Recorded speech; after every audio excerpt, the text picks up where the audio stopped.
Sylvie Chauchois, bonjour. Bonjour Olivier. Alors, à peine 10 mois en Alsace et vous êtes déjà nominée pour la femme qui fait bouger la région, un trophée LCL DNA.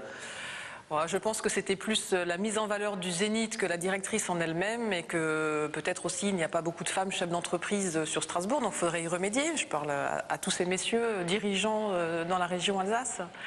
Alors, vous faites partie des 6 nominés. Si vous gagnez ces 10 000 € qu'il faut donner à une association, vous les donnerez à qui?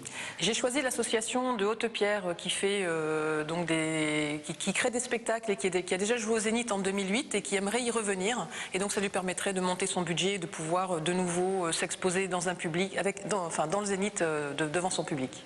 Alors même si vous continuez à faire des allers-retours entre l'Alsace et la Franche-Comté, vous parlez de Haute-Pierre, vous êtes totalement intégré en Alsace maintenant. Je me sens tout à fait bien en Alsace, à Strasbourg et à Haute-Pierre. Je ne regrette pas du tout mon choix de diriger ce Zénith. Encore quelques navettes jusqu'à la fin de l'année, mais ensuite je serai Zénith à 100%.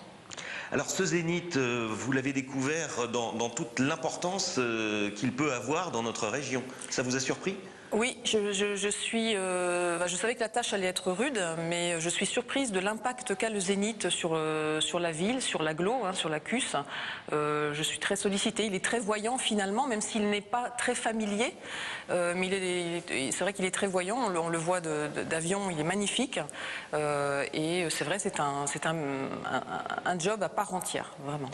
Alors, de très belles affiches dans les prochains temps au Zénith. Comment est-ce qu'il y a un truc pour avoir Elton John? Est-ce qu'il y a eu un truc pour avoir Lady Gaga? Le truc, c'est la réactivité, c'est-à-dire que quand le producteur décide de choisir un site, il en a 2 ou 3 dans la tête et il appelle les directeurs. Et c'est à ce moment-là où on doit être très réactif, faire des devis, faire des calculs de charges, travailler tard, travailler beaucoup pour lui permettre pour lui répondre très rapidement, pour qu'il choisisse, parce que l'artiste étranger veut une réponse très vite. Alors on a vu aussi le Rallye de France s'installer au Zénith, vous allez avoir du trial indoor. Vous vouliez aussi changer un peu cette image de uniquement salle de concert? Le trial, le Rallye de France n'est pas de mon fait, le choix a été fait bien avant mon arrivée, mais c'est vrai que le parking du Zénith n'est pas un parking mais un parc et qu'il mérite d'être utilisé pour faire autre chose. On a d'autres projets que le Rallye de France sur ce parking et c'est vrai que ma culture de base c'est le sport et j'aimerais amener un peu de sport au Zénith. On étudie différents projets, notamment le trial indoor, donc une compétition amateur je dirais de trial et peut-être bientôt une manche du championnat du monde en trial. Alors quand on regarde quand même le programme des prochains mois, il y a beaucoup de folksmusique, de folklore. Est-ce que c'est parce qu'il y a une clientèle allemande qui vient en nombre ou est-ce que c'est les Alsaciens qui adorent cette musique? Un peu les deux, c'est-à-dire que le promoteur local Music Machine qui programme plus particulièrement ces artistes-là a un beau succès et on a un public alsacien qui se déplace au Zénith pour voir ces spectacles et bien évidemment les Allemands et nous ça nous intéresse que les Allemands passent un peu la frontière parce que c'est pas très régulier donc c'est notre souhait de les faire venir plus régulièrement au Zénith. Alors on a vu aussi déjà la troupe de Mozart qui assurait ces derniers jours en Alsace la promotion de son spectacle et pourtant c'est seulement en mars prochain. Comment ça se fait?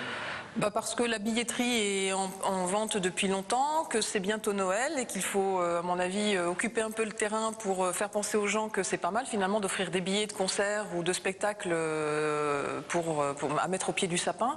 Donc c'est le marketing, c'est la communication et c'est un peu le marché actuel, d'anticiper, d'être très tôt dans les mémoires des gens pour être présent et pour remplir la salle au mois de mars. Dernier point, on est en période de crise, les places sont tout de même relativement chères. Vous ne souffrez pas de cette crise? Si, bien sûr, on souffre. On a, par rapport à un budget estimé en juillet et un budget aujourd'hui en septembre, une baisse de chiffre d'affaires qui est liée donc à des reports de dates, par exemple, ou à des annulations, des options qui n'ont pas été confirmées, mais également à une fréquentation qui est moindre que celle qu'on avait estimée. Bien évidemment, la crise nous frappe de plein fouet depuis quelques années maintenant. Le spectacle a perdu 20 à 25% de ses spectacles et le prix du billet est extrêmement cher. Mais nous, Zénith, on n'y peut rien.